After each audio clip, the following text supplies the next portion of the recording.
बंधु मैं आपसे सच कह रहा हूं, यदि भारत को फिर से गुरु विश्व गुरु बनाना है तो उसके लिए बच्चों को तो मेहनत करनी होगी, लेकिन बच्चों के साथ माँ बाप को ज्यादा मेहनत करनी पड़ेगी।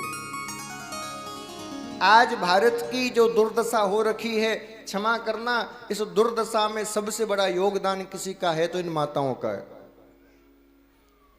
हाँ, आपको बुरा लगे तो 1 तारीख के बाद कथा में मत आना। आज भारत की जो स्थिति है उसमें आप माताओं का हाथ है। क्यों?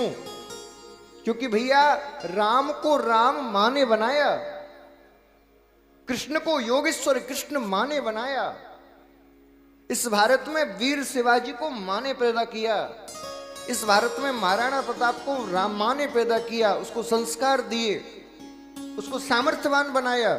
लेकिन आज की मां अपने बालक को क्या बना रही है? हमारी भारत की माओं ने बच्चों को वीर बनाया, तुम क्या बना रही हो? बेबी। हाँ? बेबी। पैदा होने से पहले बेबी केयर का पूरा सेट आ जाता है महाराज। अब बेबी केयर का सेट से तो बेबी बनेगा, बीड़ थोड़ी बनेगा। डस्ट ना लग जाए, जमीन पर नहीं रखेंगे। हाँ, पैदा नहीं हुआ तो उससे पहले तो बोतल थमा दी मुंह हाथ में, ले दूध पी। और जाने कौन कौन से सेरेलैक्स और बॉर्नवीटा, कॉम्प्लेन, और भक्त किसके बनते हैं? कृष्ण के, राम के। मुझे बताइए, आप ब्रज यात्रा करके आ रहे हो, क्यों गए ब्रज यात्रा में? जब मैं आपसे कहता हूं इस स्थान पर भगवान ने माखन खाया, क्यों खुश हो जाते हो? जब मैं आपसे कहता हूं इस स्थान पर भगवान ने माटी खाई, इस स्थान पर ब्रज में लौटे, प्रसन्न होते हो। लेकिन तुम्हारा छोटा सा बालक यदि मिट्टी में खेलने लग जाए तो डांटते हो। ये दोगलापन नहीं चलेगा, बोलो ना। कृष्ण की कथा से केवल इतना मत सीखो, केवल कृष्ण की कथा सुन ले बस, थोड़ी देर नाचे गाने घर चले जाए, नहीं। जैसे कृष्ण की परवरिश हुई व्यक्ति, वैसे आप अपने बालक की परवरिश करो तो आज भी योगेश्वर कृष्ण घर घर में फिर से पैदा हो जाएंगे, फिर से हो जाएंगे। लेकिन हम तो बेबी बनाते हैं बचपन से।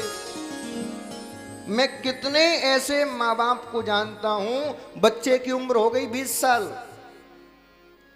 लेकिन उसको इतनी छूट नहीं है कि वो अकेला बाजार भी जा सके। स्कूटी छोड़ दो, साइकिल लेके गिर जाएगा, लग जाएगी, एक्सीडेंट हो जाएगा, ऐसे ही मर रहा है तो मर जाने दो, बेबी बनाने से क्या फायदा।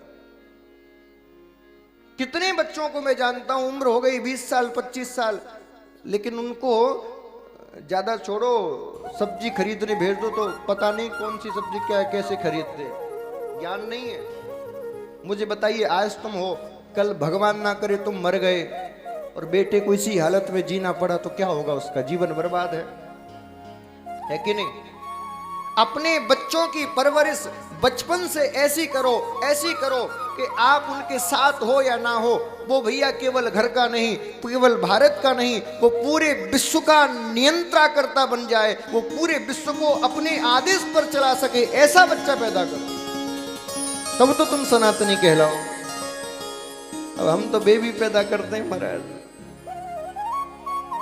मेरे आपसे निवेदन है, सनातनियों जाग जाइए, इन कथाओं को केवल सुनिए मत, इन कथाओं को अपने जीवन में भी धारण करिए, तब आपका कल्याण होगा। केवल सुनने से कुछ नहीं होगा, और ये तब होगा जब आप भारतीय सनातन के संस्कारों को अपने जीवन में धारण करोगे।